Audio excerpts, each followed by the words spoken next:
تبارك الذي نزل الفرقان على عبده ليكون للعالمين نذيرا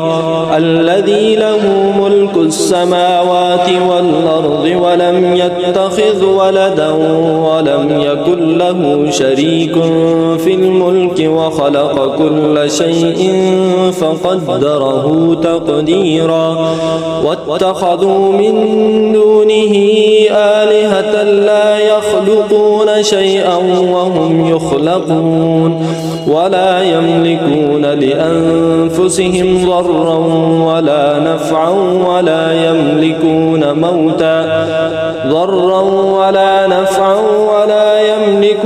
موتا ولا حياة ولا نشورا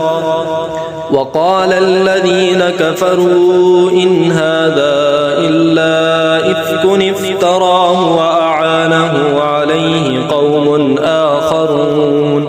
فقد جاءوا ظلما وزورا وقالوا أساطير الأولين اكتتبها فهي تملى عليه بكرة وأصيلا قل أنزله الذي يعلم السر في السماوات والأرض إنه كان غفورا رحيما وقالوا ما لهذا الرسول يأكل الطعام ويمشي في الأسواق لولا أنزل إليه ملك فيكون معه نذيرا أو يلقى إليه كنز أو تكون له جنة يأكل منها وقال الظالمون إن تتبعون إلا رجلا مسحورا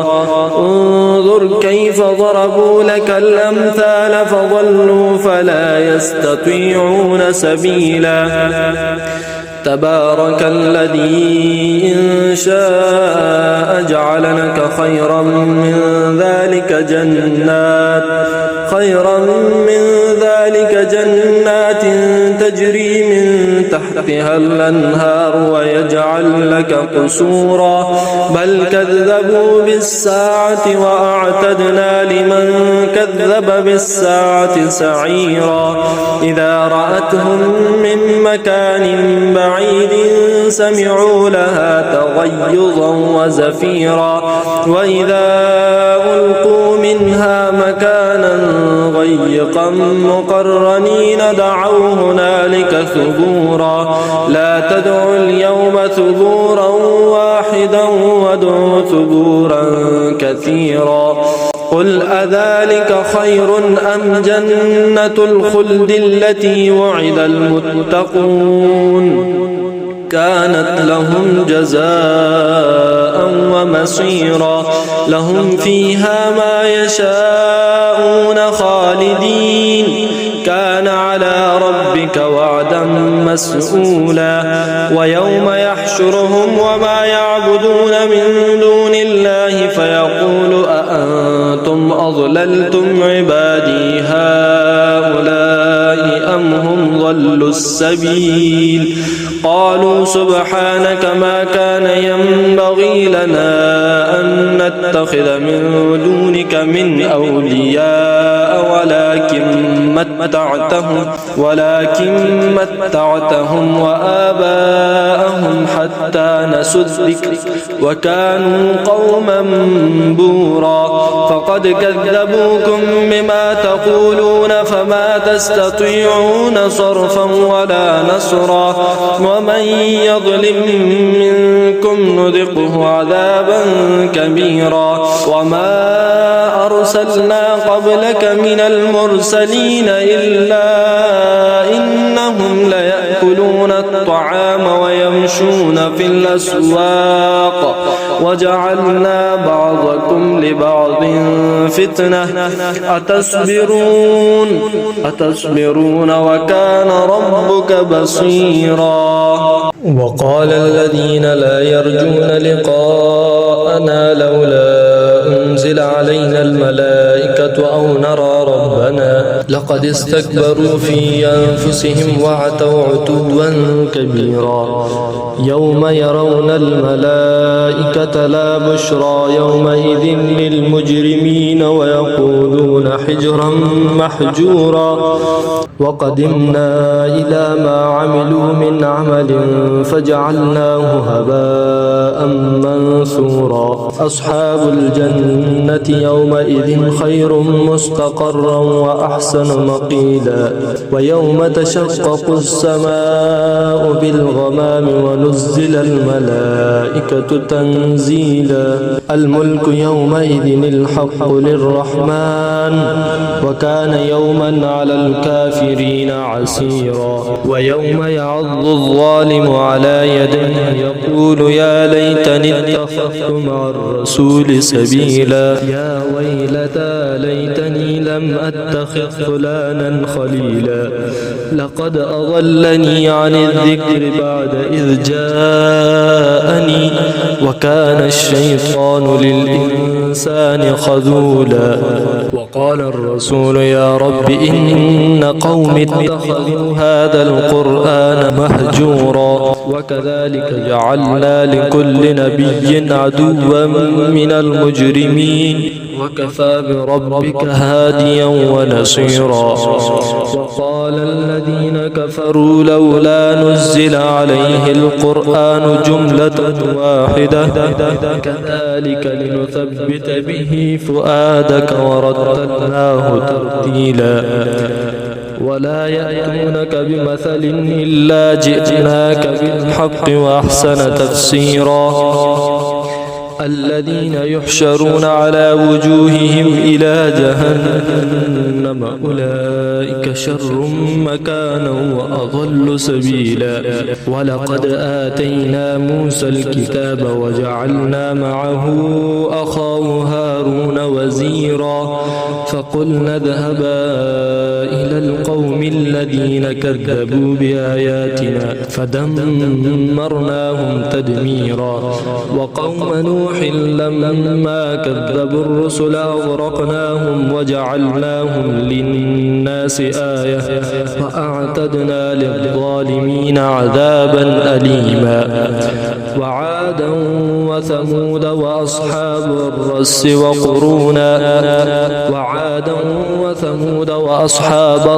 وقرونا بين ذلك كثيرا كلا ضربنا له الأمثال وكلا تبرنا تتبيرا ولقد أتوا على القرية التي أمطرت مطر السوء أفلم يكونوا يرونها بل كانوا لا يرجون نشورا وإذا رأوك إن يتخذونك إلا هزوا هذا الذي بعث الله رسولا إن كاد ليضلنا عن آلهتنا لولا أن صبرنا عليها وسوف يعلمون حين يرون العذاب من أضل سبيلا أرأيت من اتخذ إلهه هواه أفأنت تكون عليه وكيلا أم تحسب أن أكثرهم يسمعون أو يعقلون إنهم إلا كالأنعام بل هم أضل سبيلا ألم تر إلى ربك كيف مد الظل ولو شاء لجعله ساكنا ثم جعلنا الشمس عليه دليلا ثم قبضناه إلينا قبضا يسيرا وهو الذي جعل لكم الليل لباسا والنوم سباتا وجعل النهار نشورا وهو الذي أرسل الرياح بشرا بين يدي رحمته وأنزلنا من السماء ماء طهورا لنحيي به بلدة ميتا ونسقيه مما خلقنا أنعاما وأناسيا كثيرا ولقد صرفناه بينهم ليذكروا فأبى أكثر الناس إلا كفورا ولو شئنا لبعثنا في كل قرية نذيرا فلا تطع الكافرين وجاهدهم به جهادا كبيرا وهو الذي مرج البحرين هذا عذب فرات وهذا ملح أجاج وجعل بينهما برزخا وحجرا محجورا وهو الذي خلق من الماء بشرا فجعله نصبا وسحرا وكان ربك قديرا ويعبدون من دون الله ما لا ينفعهم ولا يضرهم وكان الكافر على ربه ظهيرا وما أرسلناك إلا مبشرا ونذيرا قل ما أسألكم عليه من أجر إلا من شاء أن يتخذ إلى ربه سبيلا وتوكل على الحي الذي لا يموت وسبح بحمده وكفى به بذنوب عباده خبيرا الذي خلق السماوات والأرض وما بينهما في 6 أيام ثم استوى على العرش الرحمن فاسأل به خبيرا وإذا قيل لهم اسجدوا للرحمن قالوا أما الرحمن أنسجد لما تأمرنا وزادهم نفورا تبارك الذي جعل في السماء بروجا وجعل فيها سراجا وقمرا منيرا وهو الذي جعل الليل والنهار خلفة لمن أراد أن يذكر أو أراد شكورا وعباد الرحمن الذين يمشون على الأرض هونا وإذا خاطبهم الجاهلون قالوا سلاما والذين يبيتون لربهم سجدا وقياما والذين يقولون ربنا اصرف عنا عذاب جهنم إن عذابها كان غراما إنها ساءت مستقرا ومقاما والذين إذا أنفقوا لم يسرفوا ولم يقتروا وكان بين ذلك قواما والذين لا يدعون مع الله إلها آخر ولا يقتلون النفس التي حرم الله إلا بالحق ولا يزنون ومن يفعل ذلك يلقى أثاما يضاعف له العذاب يوم القيامة ويخلد فيه مهانا إلا من تاب وآمن وعمل عملا صالحا فأولئك يبدل الله سيئاتهم حسنات وكان الله غفورا رحيما ومن تاب وعمل صالحا فإنه يتوب إلى الله متابا والذين لا يشهدون الزور وإذا مروا باللغو مروا كراما والذين إذا ذكروا بآيات ربهم لم يخروا عليها سما وعميانا والذين يقولون ربنا هب لنا من أزواجنا وذرياتنا قرة أعين واجعلنا للمتقين إماما أولئك يجزون الغرفة بما صبروا ويلقون فيها تحية وسلاما خالدين فيها حسنت مستقرا ومقاما قل ما يعبأ بكم ربي لولا دعاؤكم فقد كذبتم فسوف يكون لزاما.